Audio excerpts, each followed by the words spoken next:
আর latrine. আচ্ছা, খুশি আছেন আপনি? আল্লাহ আর এই যে এই ভাই মানে আজকে 8টা বছর ধরে সে প্যারালাইজড, সে খালি চোখের পানি ফেলে। আসলে ওনার কষ্টের শেষ নাই। এই কষ্টটা দেখে আমি ঘরটা যখন দেখি তখন আমার আসলে খুব খারাপ লাগে যে একটা মানুষ এই ঘরহীন অবস্থায় আছে। আমি হাউস অফ মান্নান চ্যারিটেবল ট্রাস্টকে ধন্যবাদ জানাই যে আপনারা এত মহৎ কাজগুলো আমাকে দিয়ে করাচ্ছেন। আর আপনাদেরকে মানে আমি ধন্যবাদ দিয়ে শেষ করতে পারবো না। আমি এখানে একটু ছোটো করে আমি এখানে বাহাদুর তোমার কাছে জানতে চাই যে তুমি একটু বলো যে তুমি তো সেদিন ছিল ছাগল দেওয়ার দিন তুমি ছিলা, তো কেমন লাগতেছে এই কয়েকদিনের ভিতরে?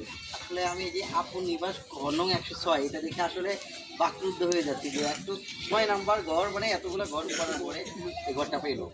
তো আমার কাছে খুবই ভালো লাগছে আজকে থেকে তারা নতুন ঘরে ঘুমাতে পারবে। ওনাদের ভিতরে একটা অন্যরকম কাজ করতেছে।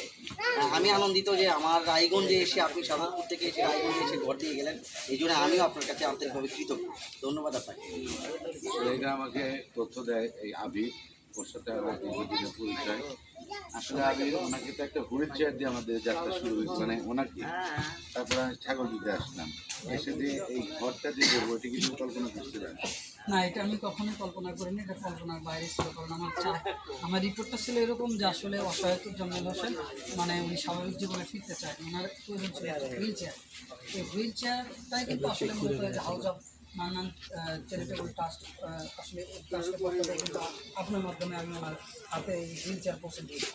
এরপরেও কিন্তু আসলে এটা পৌঁছে দেওয়ার পরেও আসলে তারপরের যে বিষয়টা সেটা কিন্তু আমি কল্পনা করতে পারি। আপনার স্বাবলম্বী প্রজেক্টের আওতায় কিন্তু আসলে ওনাদেরকে দুটি ছাগল ক্রয় করে দিয়েছেন, প্রায় 7,000 টাকা মূল্যের দুটি ছাগল, যেটা দুইটা ছাগলই বর্তমানে প্রেগনেন্ট, তারা অসুবিধা না হয় জি তারা গাভী। তো এটাও কিন্তু একটা খুশির খবর। আর তার সবচাইতে বড় বিষয় হচ্ছে যে আমি কখনোই একজন সংবাদকর্মী হিসাবে এবং মানবিক কর্মী হিসাবে আমি কখনোই এটা কল্পনা করি নাই যে এই পরিবারের জন্য আপনি বা আপনার সংগঠন house of Mannan charitable trust বা প্রচেষ্টা সবার জন্য সংগঠন একটা করুন। আজকে যে আপনার সংগঠনের মাধ্যম থেকে যে আপনি ওনাদেরকে যে একটা থাকার মতো পরিবেশ, একটা ঘর এবং ওনাদের যে বিভিন্ন আসবাবপত্র, আপনার হচ্ছে লেপ তোষক বালিশ এবং হচ্ছে আপনার চৌকি এবং ওনাদের যে টয়লেটের যে জরাজীর্ণ অবস্থা, যে পুরো পরিপূর্ণ একটা টয়লেটের যে ব্যবস্থা করে দিচ্ছেন, এর জন্য শুধু এই পরিবারটা কৃতজ্ঞ না, আমার মনে হয় যে এর জন্য আমি একজন মানবিক কর্মী এবং গণমাধ্যম কর্মী হিসাবে আমি আমার সারাটা জীবন কৃতজ্ঞতা প্রকাশ করছি। এলাকাবাসী আসলে যারা আছে আমি একটু তাদের কাছে যাই, দেখি যে তারা কী বলে। চাচা কেমন আছেন?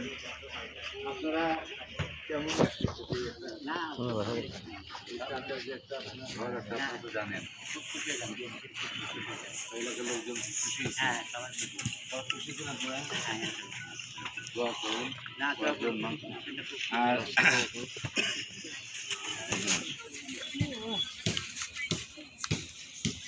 সব তো চলে গেল কেন? একশো দাঁড়াও,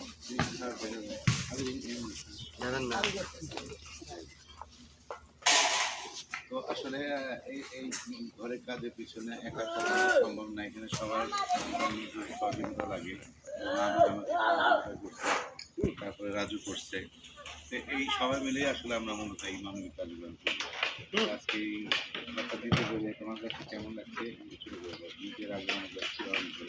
আলহামদুলিল্লাহ, হাউস অফ মান্নান চ্যারিটেবল ট্রাস্টের সাথে যে এই কাজগুলো করতেছি, আজকে আরেকটা বড় সফলতা যে 106 নম্বর ঘর, এই যে ভাই আমার বলে গেছে যে 106 নম্বর ঘর হচ্ছে। আসলে সিরাজগঞ্জ জেলার মধ্যে একদম প্রত্যন্ত একটা মানে সবচেয়ে আমি মনে করবো সবচাইতে যে দারিদ্র উপজেলা তা হচ্ছে রায়গঞ্জ উপজেলা।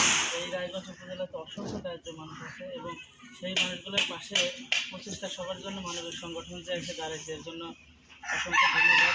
আর বিশেষ করে ধন্যবাদ হাউস অফ মান্নান চ্যারিটেবল ট্রাস্টকে, যাদের অর্থায়নে এই কাজগুলো করা হয়েছে।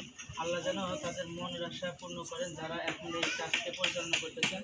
আর আপা এবং দুলাভাই যেহেতু প্রয়াত হয়ে গেছে, সবাই তাদের জন্য দোয়া করবেন, আল্লাহ যেন তাদেরকে জানান।